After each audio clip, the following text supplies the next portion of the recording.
계속 있는 기능 다제 프로젝트 개념 있는 그 스토인 개그 TV. 성경 창세기를 읽다 보면 정말 이상하고도 흥미로운 구절을 하나 만나게 됩니다. 수천 년 동안 수많은 사람들의 고개를 갸웃하게 만든 부분이죠. 오늘 바로 이 기이한 미스터리를 한번 파헤쳐 보겠습니다. 자, 본문에 따르면 신적인 존재들이 인간 여자들을 아내로 삼았다고 합니다. 아니, 대체 이게 무슨 일일까요? 바로 이 구절이 모든 미스터리의 시작점입니다. 오늘 우리가 풀어야 할 문제는 바로 이 두 가지 핵심 질문입니다. 하나님의 아들들은 누구고 이게 네피림과는 또 무슨 상관이 있는 걸까요? 이건 그냥 오래된 옛날 이야기가 아닙니다. 경건한 혈통이 타락한 이야기일까요? 아니면 신적인 존재들이 반역을 일으킨 이야기일까요? 여러 해석이 수천 년 동안 정말 팽팽하게 맞서온 아주 복잡한 텍스트거든요. 지금부터 그 증거들을 하나씩 차근차근 살펴보겠습니다. 먼저 이 본문이 왜 이렇게 해석하기 어려운지 알아야 합니다. 단어 하나, 문장 구조 하나에 따라서 의미가 완전히 달라질 수 있기 때문이죠. 그래서 아주 신중하고 또 겸손한 자세로 접근할 필요가 있습니다. 자, 그럼 첫 번째 수사를 시작해 볼까요? 우리의 첫 번째 임무는 주요 용유자인 하나님의 아들들의 정체를 밝히는 겁니다. 역사적으로 이들의 정체를 두고 크게 세 가지 이론이 경쟁해 왔습니다. 첫째는 아담의 경건한 아들이었던 셋의 후손들이라는 이론, 둘째는 하늘의 천사들이라는 이론, 그리고 셋째는 아주 강력했던 고대의 왕들이었다는 이론이죠. 그럼 이 질문에 어떻게 답을 찾을 수 있을까요? 첫 번째 단서는 바로 히브리어 원문 자체에 숨어 있습니다. 언어가 우리에게 뭘 말해주고 있는지 한번 자세히 들여다보죠. 여기서 정말 흥미로운 패턴이 보입니다. 구약 성경에서 하나님의 아들들이라는 이 히브리어 표현이 사용될 때마다 정말 예외 없이 천사와 같은 신적인 존재를 가리킨다는 사실이에요. 욥기에서든 다니엘서에서든 그 패턴은 아주 일관됩니다. 물론 아담이나 이스라엘의 왕들이 비유적으로 하나님의 아들이라고 불릴 때도 있었죠. 하지만 하나님의 아들들이라는 이 특정 복수형 표현은 구약 전체에서 오직 천사적인 존재에게만 사용됩니다. 언어적인 증거는 꽤나 명확해 보이죠? 자, 그럼 이제 신약 성경으로 넘어가서 이 천사 해석을 뒷받침하는 다른 증인들은 없는지 한번 살펴보겠습니다. 신약의 첫 번째 증인 바로 베드로입니다. 여기서 베드로는 범죄한 천사들 이야기를 하다가 곧바로 창세기 6장의 주인공인 노아를 언급합니다. 두 사건을 직접적으로 연결하고 있는 거죠. 두 번째 증인인 유다도 마찬가지입니다. 자기 처소를 떠난 천사들을 언급하면서 이들이 있어야 할 곳을 이탈했다는 점을 분명히 하고 있습니다. 핵심은 이겁니다.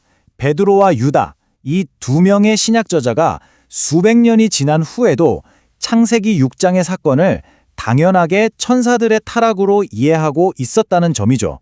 이건 초대교회여서 이 해석이 얼마나 지배적이었는지를 보여주는 아주 강력한 증거가 됩니다. 자, 이제 천사 해석에 대한 가장 강력하고 또 가장 흔한 반론을 한번 정면으로 다뤄보겠습니다. 잠깐만요. 예수님이 천사들은 결혼 안 한다고 하지 않았나요? 하는 질문이죠. 바로 여기에 아주 결정적인 차이가 있습니다. 예수님은 하늘에 있는 천사들은 결혼하지 않는다고 말씀하셨죠. 규칙을 지키는 천사들 말입니다. 반면에 유다서는 자기 처소를 떠난, 즉 규칙을 어기고 타락한 천사들을 언급하고 있는 겁니다. 그러니까 두 진술은 전혀 모순되지 않는 거죠.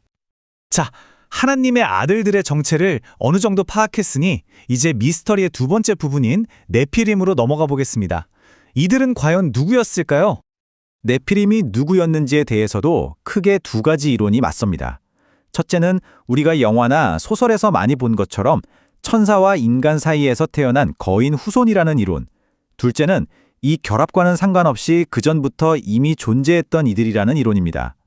원문을 통해 어느 쪽에 더 설득력 있는지 한번 단서를 찾아보죠. 해답은요, 놀랍게도 원문의 언어와 문법 속에 숨겨진 아주 미묘하지만 강력한 두 가지 단서에 있습니다. 바로 이 마지막 문장, 이 문장이 네피림의 정체에 대한 단서를 쥐고 있는 핵심 구절입니다. 자, 이게 결정적인 포인트입니다. 히브리어 원문에서 이 마지막 문장은 접속사 없이 뜬금없이 시작하는데요. 이건 히브리어 문법에서 굉장히 이례적인 구조입니다.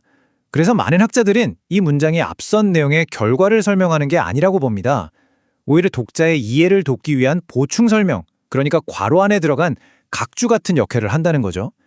다시 말해 그 당시에 네피림이라는 존재가 있었는데 참고로 말하자면 그들이 바로 옛날에 그 유명한 용사들이었다라고 설명해 준다는 겁니다. 자, 지금까지 언어니 문법이니 복잡한 이야기를 했는데 이게 도대체 왜 중요할까요? 이 고대 퍼즐을 푸는 게 그냥 지적인 유의가 아닌 이유가 있습니다. 이 해석이 성경 전체의 더 큰 그림과 신학에 아주 중요한 의미를 갖기 때문입니다. 핵심적인 신학적 갈등이 바로 여기에 있습니다. 에녹서 같은 후대의 문헌들은 세상의 모든 악과 혼돈을 타락한 천사들의 탓으로 돌리는 경향이 있거든요. 책임을 전가하는 거죠. 하지만 창세기는 3장부터 일관되게 그 책임을 인간의 죄와 반역에 둡니다. 따라서 오늘 우리가 살펴본 해석은 창세기 전체의 그 중요한 흐름을 깨지 않는다는 점에서 의미가 있는 겁니다. 결국 이 기이한 이야기는 타락한 천사들에게 책임을 떠넘기려는 변명이 아닙니다. 오히려 하나님의 형상대로 지음받은 인간의 타락과 폭력성이 얼마나 극에 달했는지를 보여주는 아주 생생한 서파인 셈이죠. 마지막으로 이 질문을 던지면서 마무리하겠습니다. 창세기 6장에서 이 이상한 문장 하나가 마치 숨겨진 각주처럼 이야기 전체의 의미를 바꿀 수 있었다면 우리가 너무나 잘 안다고 생각했던 다른 이야기들 속에는 또 어떤 숨겨진 각주들이 우리를 기다리고 있을까요? 이 질문이 여러분이 익숙한 텍스트를 새로운 눈으로 다시 들여다보는 계기가 되기를 바랍니다.